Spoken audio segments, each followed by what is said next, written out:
Dear listeners, welcome to Out of Office. Ladies and gentlemen, welcome to the latest installment of LTS Out of Office. Tonight, it's only Alan and myself. Opening with myself, Marcos. Hello there, Internet. And then there's Alan. How you doing, Alan? Hey Marcos, how's it going? Everyone, thank you for tuning in this evening. Marcos and I have planned a somewhat special, exclusive out of office episode this evening, and we're just happy to have you guys along for the ride. Marcos, if you will, please take it away. We're doing it live, dear listeners. We are going in to the hometown. I don't know if you heard it before, listeners, to the previous podcast, but we've referenced the hometown where both Alan and I are from Mexico, Mexican heritage. There's a couple stories that I want to share with you, which are as follows. Archaeologists discovered pre-Hispanic temple dedicated to the flayed god in Puebla, Mexico. Mexican archaeologists have discovered a pre-Hispanic temple dedicated to the god Xipatole, also known as the Flayed God, in the city of Atlixco, Puebla, Mexico, which is your hometown, ironically. The temple is believed to have been built by the Mesoamerican Nahua culture over 1,000 years ago. So you already know, guys, before even the European culture entering the chat of the Americas. It is the first known temple to Xipetotec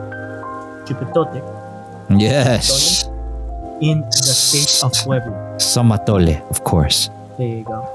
The temple is located in the summit of San Miguel Hill, or in Spanish, El Cerro de San Miguel, which was a common location for pre-Hispanic temples. The discovery of the temple confirms a local legend that has been passed down for generations. Have you heard any? Have you heard? If anything, put it down in the chat, dear listeners, or in the comments. If you're watching the video, or tweet at us if you're or pop, say something or through the social medias. Let me know. Like you heard about these stories. Yeah, let us know. And obviously, I'll post some pictures. I'll pass to Alan some pictures of Atlixco. Alan can probably have personal pictures of him in Atlixco. That's true. Very true. Yeah. I mean, go ahead. I'm sorry, bro. The Nahua people were a powerful and influential culture all in Mesoamerica, and the discovery of the temple sheds new light on their religious beliefs and practices. Xipetotec was a complex and important god associated with fertility, regeneration, and war. War! What is it good for? The copyrights, right? The excavation of the temple is still ongoing up to this day, but archaeologists have already made some significant discoveries, including the remains of temple walls, floors, and staircases, as well as pottery shards, clay figurines, and stone tools. The discovery of this pre-Hispanic temple is a major archaeological find that will help researchers to better understand the Nahua culture and their role in the region, and the region's pre-Hispanic history. It's also a reminder of the rich and complex culture heritage of Mexico. Sources brought to you by archaeology.org and Wire. There you have it, dear listeners. On site, pre-Hispanic artifacts, monuments. maybe? Artifacts, Okay, monuments with evidence. But yeah, Okay. historically in that area, there's always been stories. Even like with the combination of religious with the European conquest of over there, there's always been stories of pre-Hispanic culture. What else? Let's see. Let's see. Do you have anything to say to it, Alan? Yeah, I think besides the artifacts, probably get a bunch of I don't want to say precious metals per se, but I'm pretty sure you can find like gold or silver in and around those areas. As far as in that specific part of Mexico, because they're so close to the volcano, the activity or the active volcano that's close by releases ash, which makes like the soil very fertile around the area. So I guess even within Mexico, the proper, right, the nation of Mexico, I think Aclisco is considered to have the best weather year round. And specifically Aclisco, it is called, as the title goes, Aclisco de las Flores. So basically, Aclisco of the flowers. So it's very, I guess you could say it's very artfully painted, I guess would be the right word. Not to be fancy, but it's actually a name. Like it's very picturesque. It's very beautiful in the sense of like a lot of things grow there because there's a lot of water. The soil is rich, and one of the bigger commodities. Well, I guess you can consider it a commodity to a certain extent, or a crop more per se, more to what it really is, a crop would be the exporting of flowers, and not only just rando flowers, but specifically roses. And during this time or this season of winter, and we're going into the holidays of like Christmas and whatnot, you'll get a lot of poinsettias, right? Or in Spanish, what we would call nochebuenas, and they're very specific to Aclisco, where a lot of them are grown because of the really, like, I guess you could say, the excellent weather and just better all around, I guess, weather and location or whatever it's located in.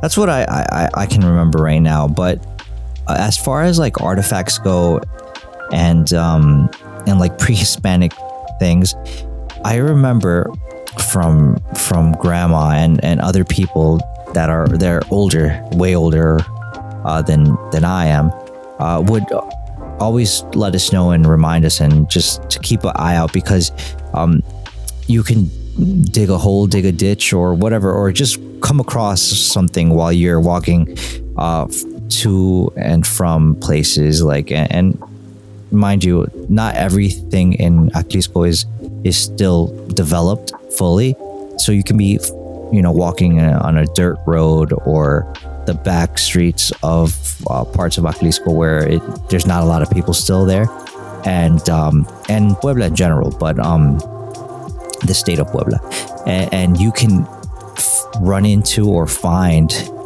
even if you're not looking, but like you could possibly run into artifacts that could be dated to pre-Hispanic time. And what is interesting about that is that there's always like bits and pieces of treasure in that sense everywhere in that location. So it kind of like, I remember people collecting these things, right? Whether it be like pieces of pottery or little artifacts of that nature that obviously were handmade, right? And people would collect them. They would have them in like, an area of their house where they would just keep a bunch of stuff that they would find that are obviously pre-Hispanic, and just to keep, to say, look, this is what's in and around the area. And I always thought that was pretty dope. I don't know about you, Marcos, like do you know of any other things besides which also reminds me, what the hell is Flay again? I have no clue. Flayed. The Oh, flayed. flayed god. Okay, Like who or skinned. what is that? Oh, filleted. Yeah, flayed. Oh, I see. Okay, that's interesting. Flayed. Let's like if anything, if we could, I was doing some research on that. This taking some pictures. Like if Yeah, I see. There, it looks really good. So, if you know, I'm screen recording. There's this picture over here. Reminder. There's a couple of interesting things about Atlisco that it's located first in the meseta upper in the what you call it, raised. It's raised up pretty high because of the tectonic location, right? It's at the beginning of the Rocky Mountains, the Appalachian Mountains, all those things that come up to the Americas and California and Canada. California west side and east side, you know, the Appalachian Mountains that go up all the way to Canada. They begin at over here. Literally, this hometown, Jalisco, is right at the intersection of these, where there's volcanoes, and these the base, the lowest section of the town area of the town of the valley, if you will, is at 1,800 meters, which is a little bit over 6,000 feet. In the and I know I sound like a scratch record, just repeating myself, dear listeners, because you heard me say this on the previous episode with Isra. If you're following us, but for those who aren't following and just sliding into the out of office episode, welcome. We have more content. But yeah, like hometown, right? Hometown, over 6,000 feet up in the from at altitude. That's from sea level, using sea level as a reference. And the hometown is the lowest part is at 6,000 feet. What's the equivalent in the U.S. that's like cities that are at 6,000 feet? Like nothing, right? I don't know any from the top, off the top of my head. But I think not all of Puebla, but pretty sure. Oh. Can you hear me? Yeah, I can hear you. Okay, so yeah, what I was saying is like I don't know of any other places, like perhaps in and around Atlisco, but I'm pretty sure places in Puebla, not everywhere, are around the same elevation, which is why it's really taller places though. Agreed. No, I understand, and this subject actually came up with Edgar and I when we were trying to figure out about would Atlisco be a good location or a good place to actually grow green tea over there. So I know there's places in Puebla, not necessarily Atlisco, but there's certain places in Puebla where it's cold enough, the elevation is a little higher, where it's cold enough where you can actually grow apple trees, and it's cold enough. Technically, at 6,000 feet, in the U.S., we have the Aspens, which is a resort in the mountains for skiing. Right, but we don't tend to get enough snow for that type of situation in Atlisco. But what we do have is, I guess, the kind of weather or climate where you're able to grow fruits and vegetables year round. And now recently with the ashes situation. Right, so even though that's a tragedy for a lot of things and a lot of people, and it's never fun to be in and around an active volcano, which could explode at any point. Which has popped off. Or erupted, more scientific or technical term, right? But the thing is that apparently the activity that it shows is just its way of breathing or whatever the case is, right?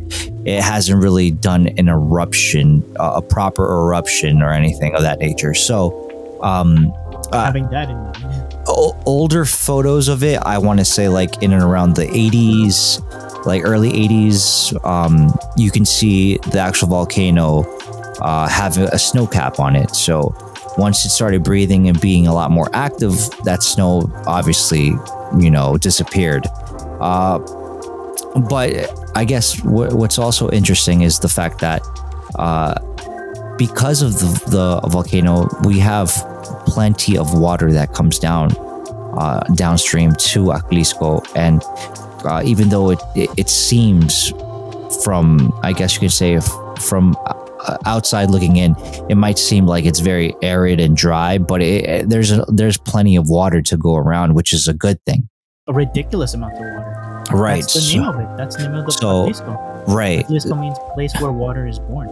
So I think what also happens a lot of the times here in this particular area, which I mean, it's very quaint and small in a sense, but very much a busy, bustling, up and coming like startup town, village, city now. Starter village, like in the video game. Well, not so much that, because I have no clue what the hell you're talking about Starter Village, but more so The it's anime. maybe no more of the city becoming a proper city, not in the sense of like what we would consider here like an Atlanta or a Houston or a New York City, but more of a more metropolitan-esque, I guess you can call a town. It's going from like a village to a town to like it's getting its place up, or its population and infrastructure up to city specs. That's what I'm trying to explain. Now, what's interesting about this place is because a lot of people from the state of Puebla make their way to the East Coast, northeast coast, so the tri-state area of New York, New Jersey, and Connecticut. A lot of the people from said area of Puebla and places like Atlisco and other places in and around Puebla, like Atlisco, these people really, when they either come back for vacay or they come back to permanently live, they kind of like take inspiration of what they saw over there and try to emulate it over here. But I think one of the things that they get stuck with sometimes is that because Atlisco in particular it's the way it is, it in its geography and topography, it's a little more difficult to try to bulldoze and stuff like that and make it more of what they probably found over here in the Northeast. So little by little, I'm pretty sure they'll get it down to that situation, but or to make it seem or make it be a lot more comfortable and have more of its creature comforts like you would find in New York or something like that. But as of right now, it's still very much dirt roads in some places, and very, very open, wide spaces. Like literally, there's no skyscrapers there to mention. Really, the mountain is the thing that scrapes the skies, if anything. Right, unless you go to like Puebla proper, like the actual city of Puebla. You would probably see more structures akin to a skyscraper and stuff like that. But even then, like Marcos was saying, whether it be hills or mountains or volcanoes, like those are the things that actually are scraping the sky over there. And what's really interesting or really neat about it is that once night falls and the sky is, just amazingly brightened up by the stars, like it's literally like a canvas, a beautiful canvas of stars. Night picture of the night sky, bro. And like you can see everything clearly. I'm like, if you have a telescope and you're out there, like it's breathtaking. It really is awesome. I mean, I was rambling, Marcos. Please. Sorry to interrupt you. There's over here. I've been, panning across over here by the hill and everything. I don't know if you're sitting on the screen, but yeah, like over here, I wanted to reference, right? There's the chapel over here in Cerro in the San Miguel Hill. Up here, obviously, there's like I'm trying to pan over here. I don't know if you see my mouse over here, Alan. Okay. But I'm over here trying to zoom in and show the tree. Oh, dang it, I lost it. Yeah. Oh, I see what you're saying. There's a tree all on the right side. Hold up. There, this guy. Is that where this tree? That's where they do the Atliscayo. Oh, and I see. This tree over here is. You know what I thought you were gonna say? Where they had the what's it called? El columpio. No, I don't know. Yeah, no. This tree up here. There's this tree It's very, very interesting over there. It's 100 feet tall when you're in person. Oh no, it's tall, bro. It's huge and thick. Tall. But I think what's even more interesting is that, like that type of tree, there is very little and few and far between. When you used to go to middle school over there, like next, like a half a block down the street, like my dad said, there used to be bigger trees. I don't know if you ever saw that one. There was a tree that was like 10 feet in diameter in thickness and going up. And it was like my dad said, yeah, that's one of the last trees like that. When I was a kid, I used to climb all those trees over there, like, you know, towards you know how there's an infrastructure over there. Instead of having buses, they're jalopies. They're what are they? Volkswagen vans from the 60s over there as the los combis. How do you call those in English? Like minivans or minibuses, I guess. Minibus. No, there's minibus over there. Minibus also. But there was also the Volkswagen. I don't think there's an actual literal translation for. It's in English. It's a convoy, but it's not the exact same meaning in Spanish. Exactly. That's what I'm saying. The connotation is not the same. Correct. Yeah. A convoy is like the whole procession of cars, you know, en route as a group. This one was just a convy, CONVY, is basically like jalopy from the 1950s, 1960s van from the hippies. And you'd hop into those, and they'd have like seating on the edges of the car on the inside, and the driver you pay like 2 pesos, 5 pesos, and it would have a specific bus route.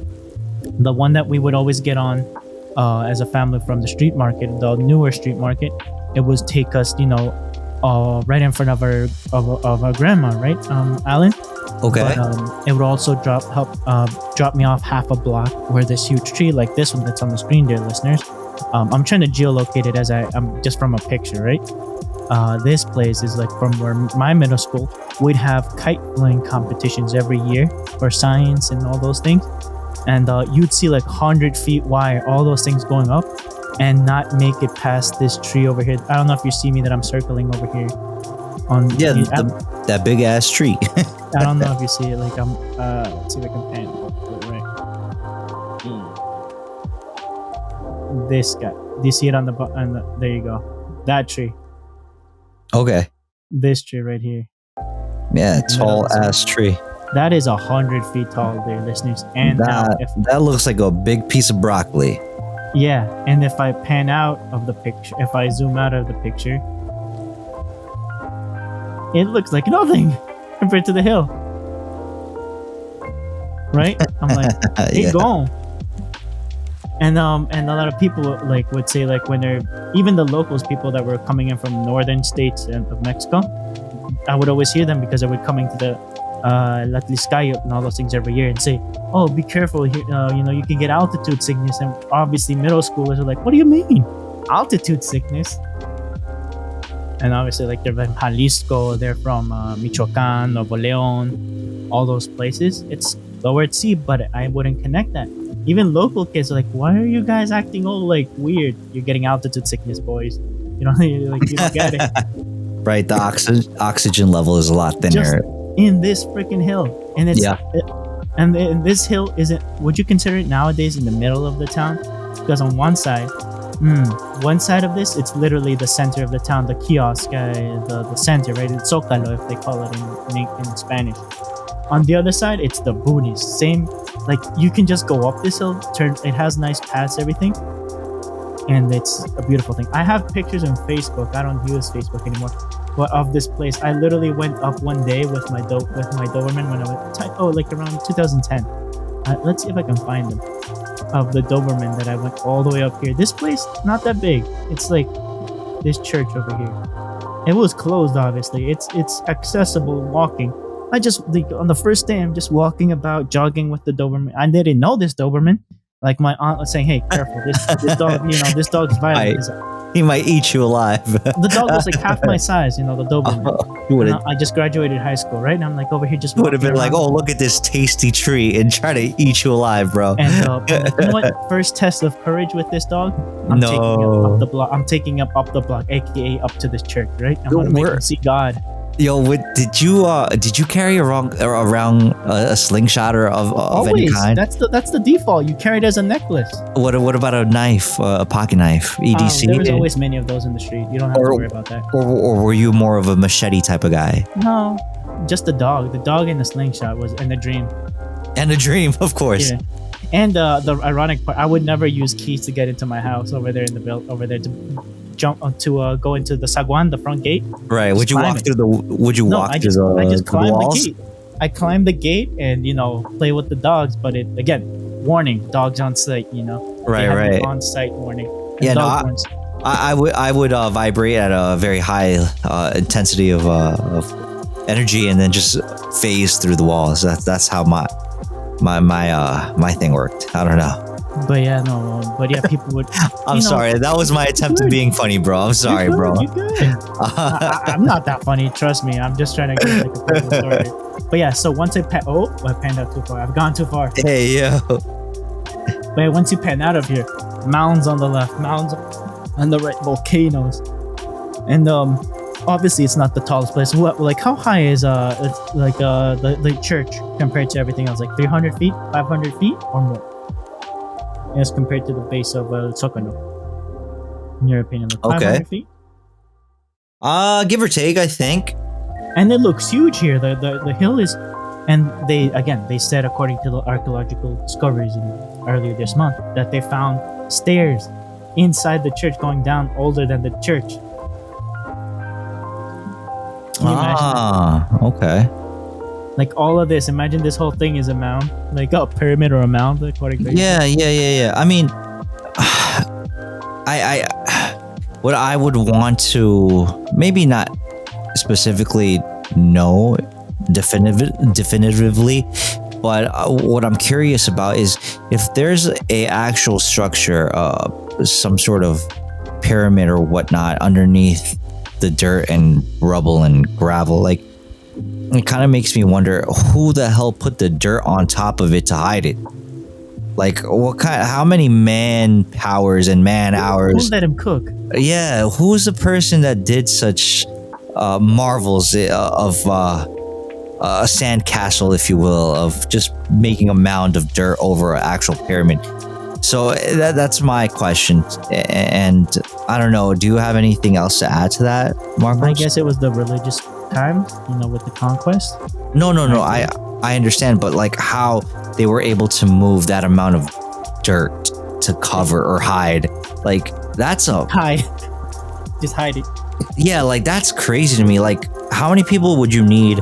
At what rates of speed? And what's I the don't think they time had a frame? date either. Yeah, but like from when to when? I don't believe this was done in a week or even a year. If Like- it's the whole hill, yeah, no, I think it might have been decades. Yeah, from top to bottom, bro. Like,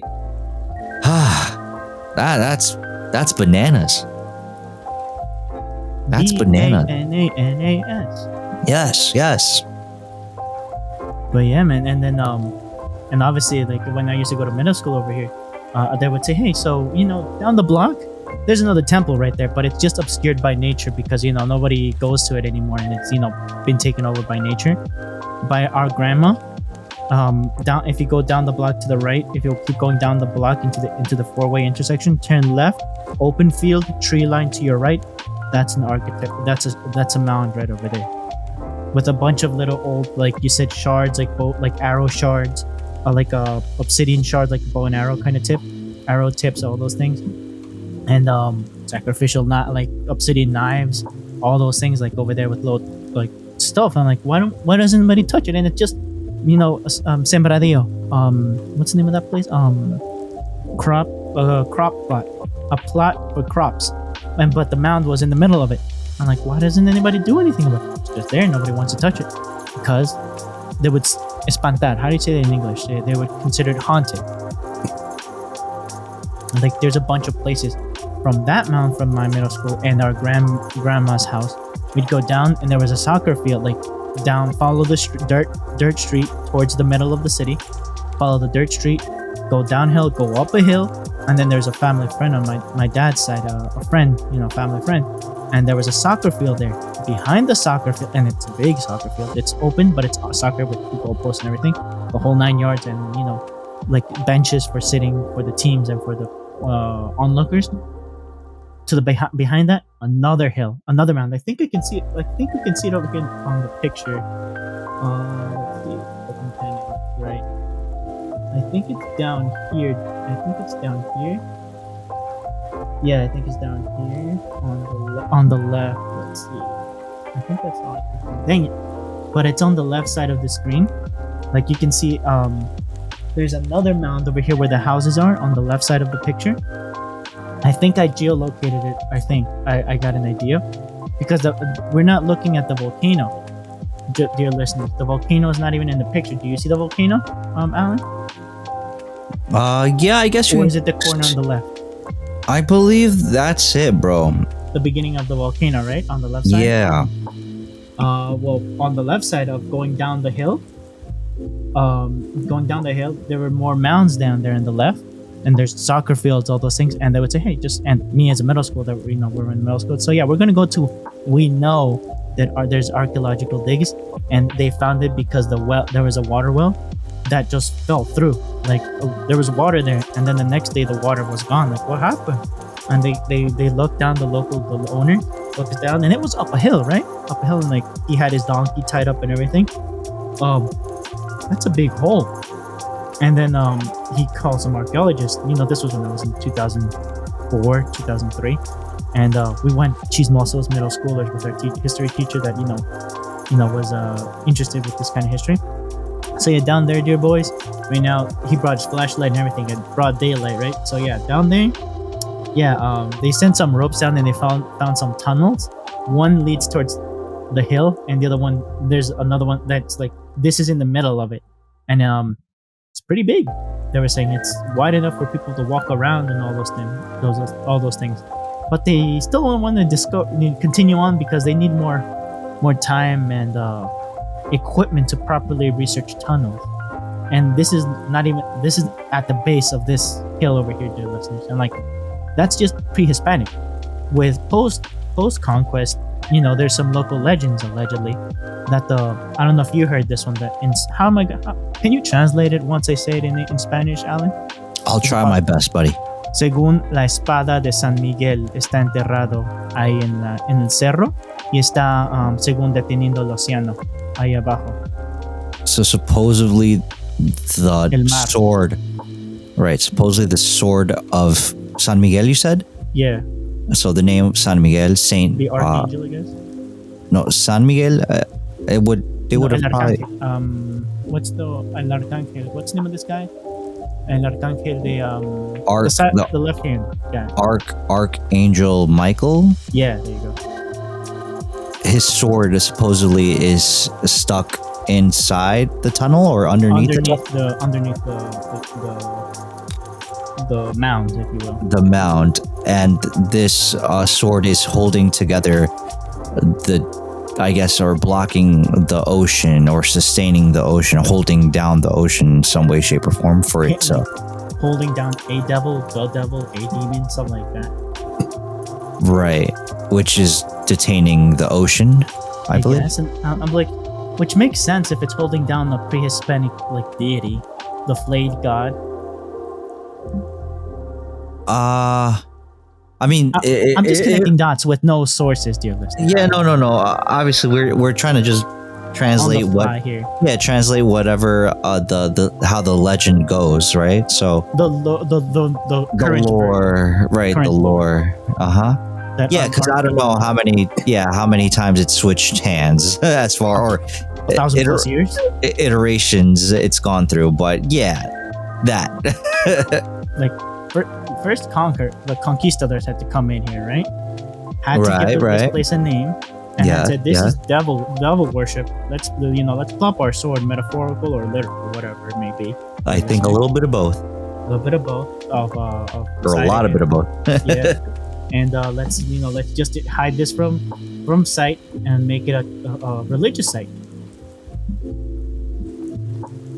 Okay. Yes. Of course, they never suffer of water over there. So,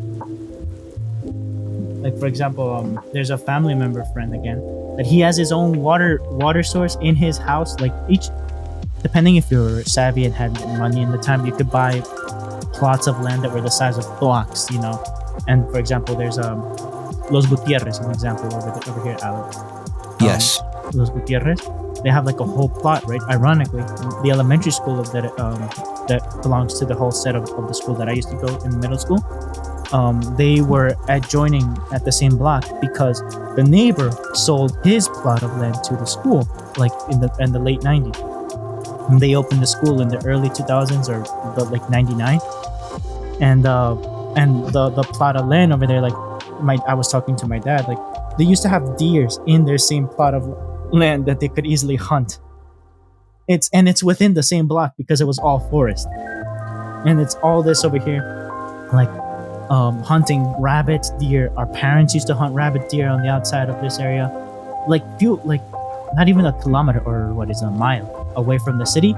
Again, this is pointing that there was poverty as well. I'm not saying that everyone here, you know, the standard of living is different, dear listener, in the sense that if you can sustain land and work it, and you know, locally, you can hunt, all those things. There's no regulations. Who's gonna give you some oversight on that?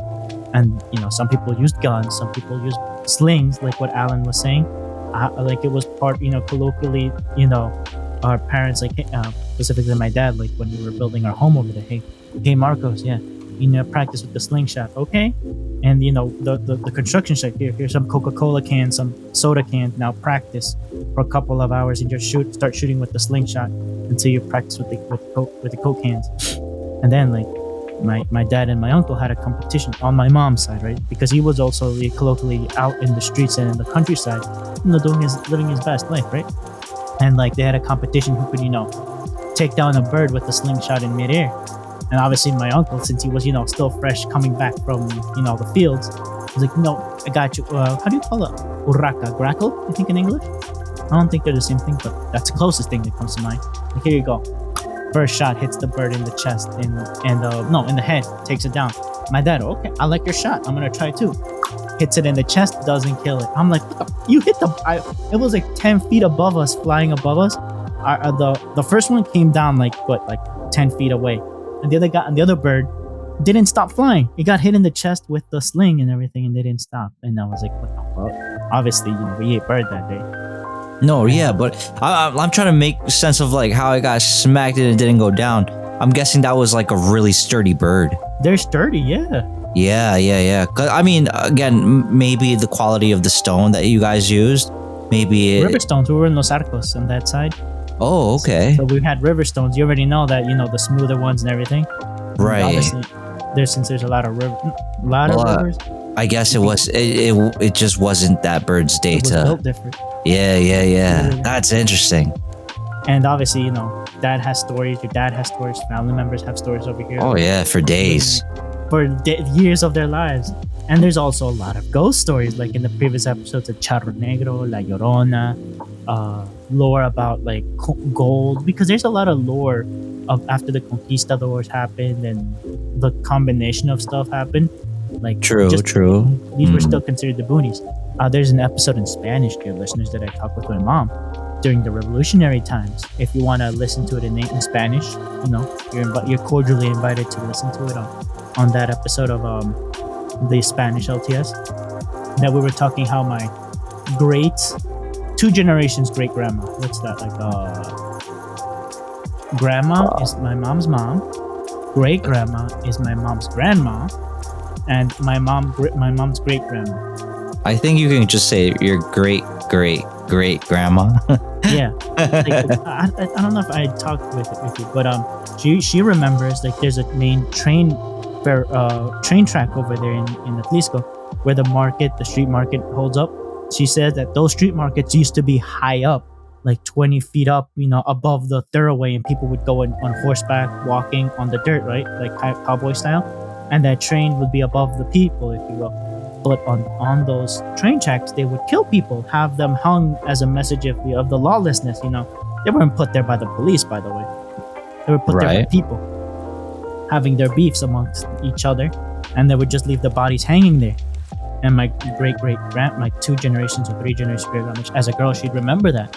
It was on site on these streets. They were saying they wouldn't shoot them. They would kill a lot of people that way, but they would also be sending a message to whomever. Here you go, mess with them, you get hung.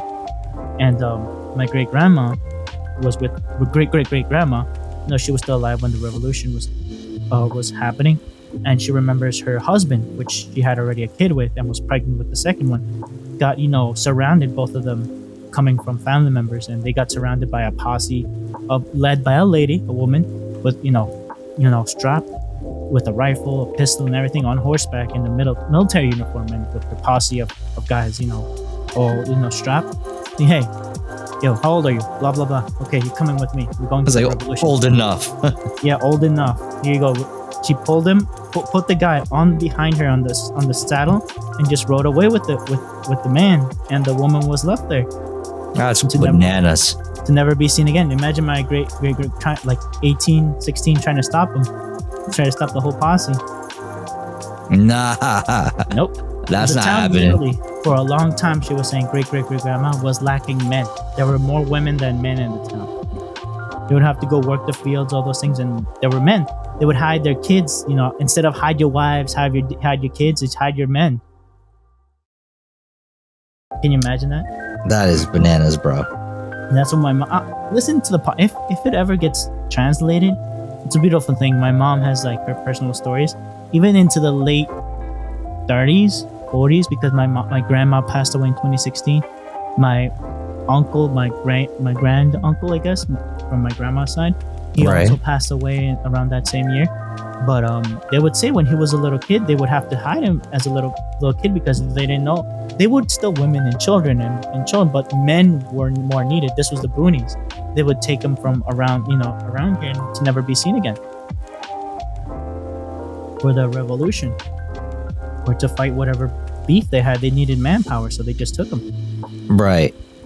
And then like this picturesque area was just lacking men for years. Yeah. That's a fact, bro. Like metaphorically and literally. And then the whole stories that you and I have, hopefully if we can get another member. Ija had stories. We could probably bring him back later eventually because he probably has stories about this. Who else? Monse probably has stories about this. Yeah, Xiomara, most likely. Probably, Xiomara, yeah. I guess, yeah, probably. Well, it's like we gotta let's see if we can make some context over there. They gotta be. Are you comfortable with a Spanish episode? Let's see to hear about the local history stories and stuff like that over there. Alan, I would be, yeah, I would be comfortable. let's see if I can reach Yeah, out. hop Talk on to to my that. middle school teacher, history teacher. Last time that I talked with him, he was the principal of my middle school. When I came back, like, wow, but he still teaches history. Like, damn. Bruh.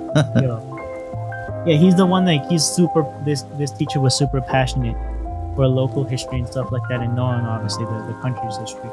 No, it's an interesting and beautiful thing. But yeah, with that is the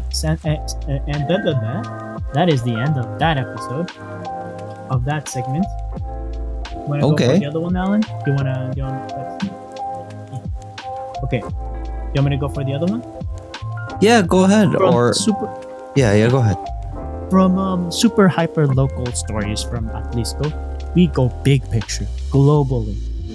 Ready, set, go. Hidden within Earth's molten core, a lost world may be waiting to be discovered. Scientists. Let me get myself in some comment. Scientists have long puzzled over the composition of these blobs, which are significantly denser than the surrounding mantle. However, new research suggests that they may be made up of iron-rich material that was ejected from the impactor during the collision. Now, two mysterious blobs in Earth's mantle are beneath Africa and the other under the Pacific Ocean. May be remains of the impactor that collided with Earth and created our moon. The theory, if proven true, would mean that we have a piece of our moon's ancient parent planet buried deep within Earth's our own planet. This discovery could help us to better understand the formation of the moon and Earth's own evolution. These mysterious blobs may be the key to unlocking the secret of the planet's past. Sources. What are the sources? Can you tell me the sources, please, Alan? Yeah. So it says right here, the source is Live Science and Space. Yeah. What do you think, Alan? What do you think? Me personally, I think that because it's still a what's it called? It's not fact. It's just a theory, right? Planet theory. Right. I think it's nice to speculate and whatnot, but I don't think we should get so hung up on if it's an actual fact or not. I mean, because I guess based on other scientific reports or information, I think it was a really wild place when the solar system was probably coming together. So right, and again, this is all just speculation and theory. So I guess trying to get so hung up on what part of what it belongs to what other heavenly body, heavenly body out in outer space. So yeah. I mean, it could be it was part of Earth. It could be it was part of Mars. It could be it was part of some other planet that no longer exists. I have no clue. But the point is that it's there, and thank the good Lord, it's there because it helps with mitigating our what's it called, the tide of the ocean and whatnot. And there's I don't know what it's called per se. I don't know. Maybe you can help me, Marcos. I know it gives off some sort of energy, and not the. I guess you can say the free energy. Right, the solar energy, or even like just chakra energy or whatever people would want to confuse it with, but like actual a gravitational pull energy. It's part of Earth now, and it's a delicate. Earth is it's a beautiful and delicate balance. This seems to be part of it now. Right. So I think it's an important aspect of the heavenly bodies around us. Heavenly bodies got bodies, yeah. Yeah. So that's why I'm probably leaning towards like it's very helpful, and I very much enjoy having things in order. Yes, sir. But as go ahead. I don't know. Just like millions, billions, literally of years ago. I can't imagine an Earth without a moon. Like, how was that planet that there wasn't? You couldn't look up. There was no concept of werewolves. There's no concept of wolves. Like that kind of thing. Werewolves. Werewolves. There's a lot of lore around, even in our area, about the concept of a werewolf over there. Different kind of name. The French. What is it? There was like the French werewolf, the beast of Davignon or something like that. Davignon. Again, if you want to do your research, do your thing, dear listeners. Read your books, listen to podcasts, watch YouTube videos. What else? But yeah, like it is still a crazy thing, and it's constantly changing. But if scientists get a better picture, an idea of what went back, what happened, what took place way back when, hopefully we can develop a way better future. You know what I'm saying? Yes, definitely. Okay. And with that, hopefully we can also use AI, bring it into the mix, for a better future. And with that, we bring the tech round. Microsoft restricts Copilot to ensure responsible AI use. Microsoft released Windows 11 update with Copilot AI feature. Microsoft has released a major update for Windows 11 that includes a new AI-powered feature called Copilot. Copilot is designed to help users with coding and other programming tasks.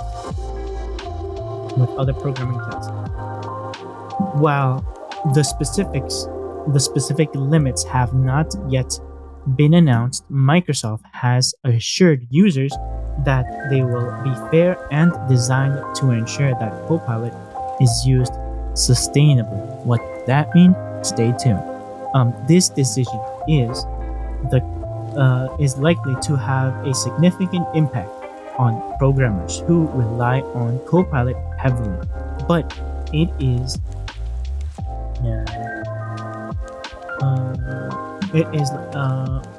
ultimately a quote-unquote positive step towards ensuring the reasonable development and use of AI.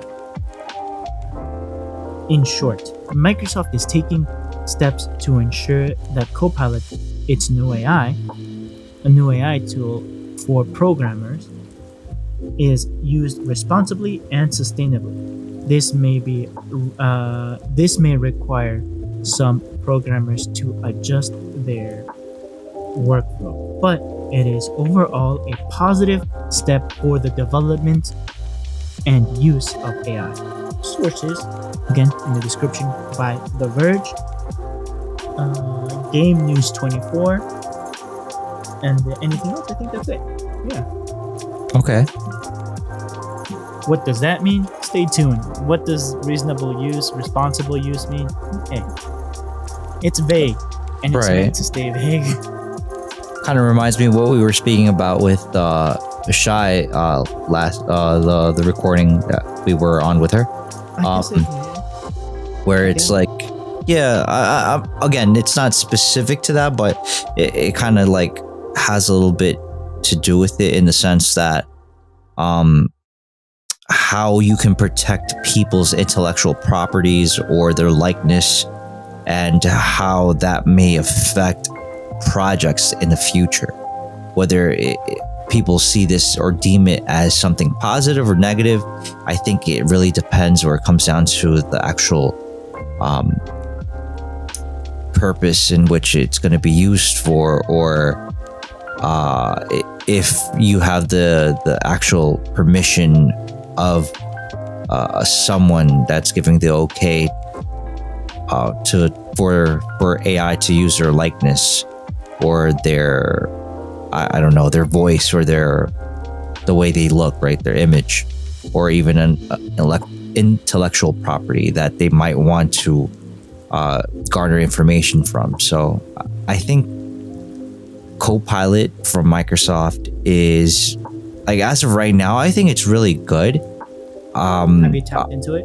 Yeah, I used it right now or earlier to what's it called, to get a little bit of a synopsis for a book that came out by one of the number one restaurant in New York, Michelin starred restaurant, that I thought was really dope. The book is that brings us to the next segment, dear listeners. Go with the book review. Okay. So the book is called Unreasonable Hospitality. The author is Will Guidara. He's a restaurateur. You have like a screen share or something like that? Oh yeah. Give me a sec. Let me get sauce for the video portion of the podcast, dear listeners. Yes. It's really exciting. I'm getting closer to the microphone. I'm just, trying to be more excited. I'm trying to calm myself down. Making this good, dear listeners, and listening to us in the podcast. Following us on social medias. It's always pretty good. It sure is, Marcos. Yes. So the book is called Unreasonable Hospitality. Unreasonable Hospitality: The Remarkable Power of Giving People More Than They Expect is a memoir and guide to the principles and practices of hospitality that Will Guidara learned and applied in his career as a restaurateur and co-owner of 11 Madison Park, a Michelin-starred restaurant in New York City. The book is published by Optimism Press and was released on October 25th, 2022. Guidara defines unreasonable hospitality as going above and beyond in the pursuit of how you make people feel, and he believes that this concept can and should extend beyond just the restaurant industry.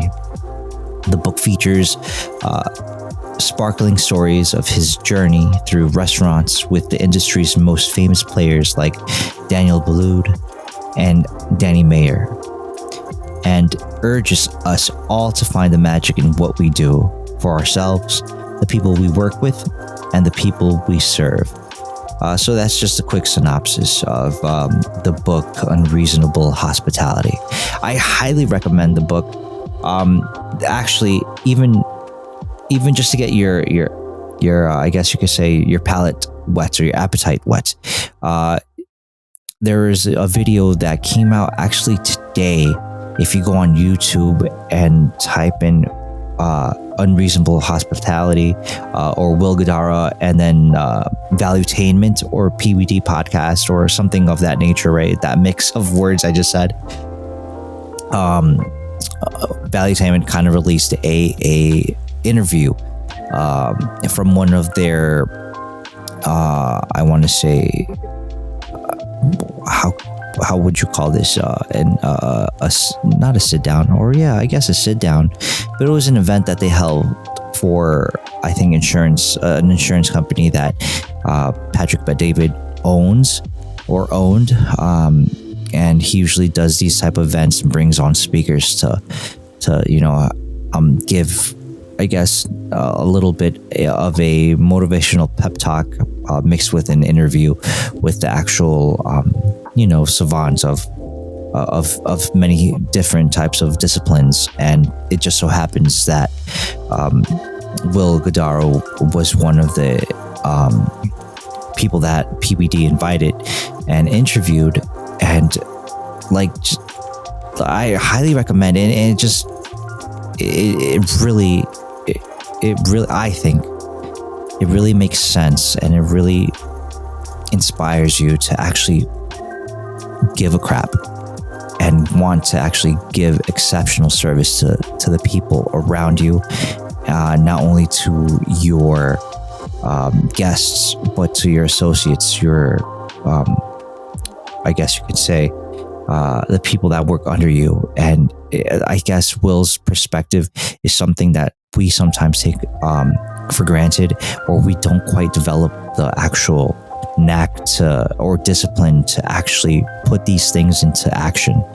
And it was just a real eye-opener for me, because like you would think these things come second nature, and there's certain things that you probably do actually take in consideration and act upon them that are really good, but there's always so much more that you could actually glean from other competitors or even the people that work with you. And if you guys are on the same page, he explains that it's so much more fulfilling to actually go above and beyond. And this person, Will, was able to get his restaurant, Madison Park, or 11 Madison Park, not only the Michelin star recognition, but get I want to say the number one spot of like the actual number one restaurant in the world. And it was his just, his actual relentless pursuit of giving the best service that went beyond the food, the menu, but to actually have the person or the group of people that stepped into his restaurant to leave with like the most, I guess, unbelievable experience that they would always think about and would help for them to actually come back and want to be at that restaurant again and again and again. And it's really inspiring. At least I thought it was really inspiring. I thought it was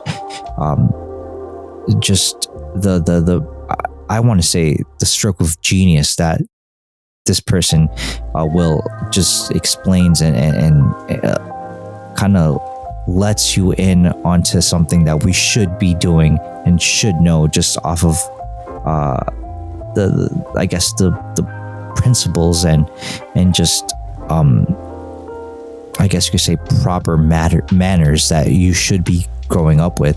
It just makes sense, but at the same time, it's like he tackles on to these issues, or he tackles these issues on with such precision that it really opens your eyes. And he also mixes in actual stories that and events that happened to him. He speaks about his mother and his father and how these two were his inspiration and his fuel that he used to, get to the pinnacle, get to the top. And again, besides awe-inspiring, it really opens your eyes to what is possible and why we should always strive for more, for better, and not just for us as a selfish type of sensation or need, but also to better the lives of the people around you, because it's like you get better because they're better, and they're better because you're better, and it's never ending cycle of just excellence, I guess, you just to really dumb it down.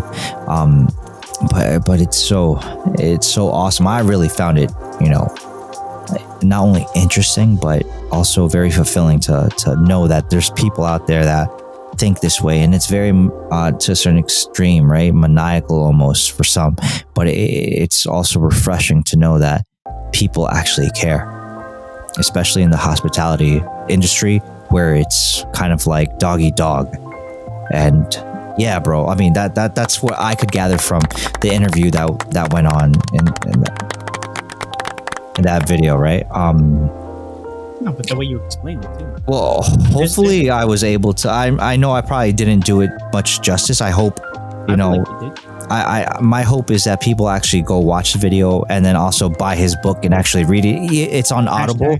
Not sponsored. Not sponsored, but I think it's something that you can really learn a lot from. And even if you think you're not in the hospitality business, you are in the hospitality business because you sell yourself every day. And you work.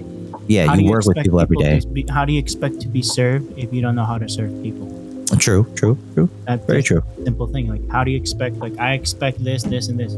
How do you expect this if you haven't done it?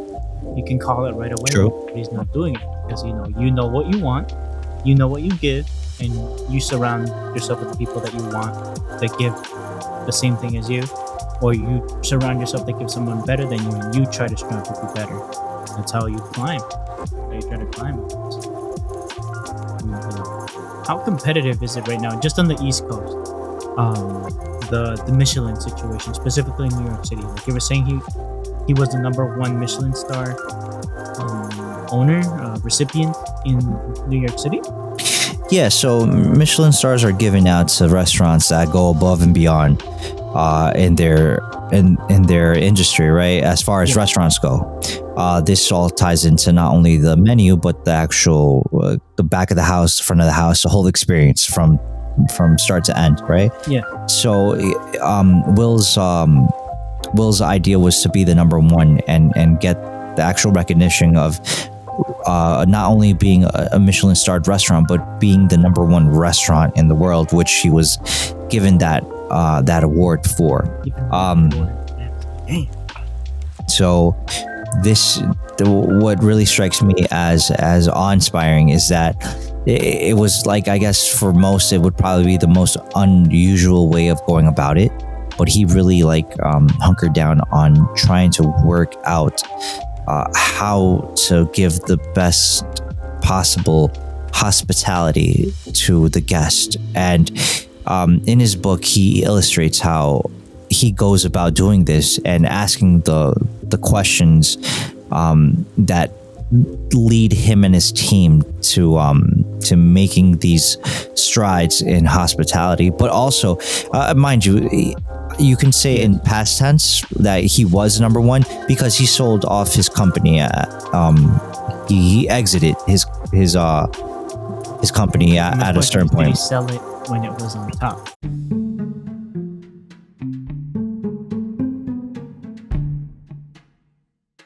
Hey there, Marcos here. This marks the end of part 1 of this recording. Join us next week on the posting of part 2. Also, there's a video version of this podcast posted every Thursdays of the week. The podcast is posted on Tuesdays and the video on Thursdays, unless otherwise told. So, enjoy. From the bottom of my heart, Marcos and the LTS squad signing out.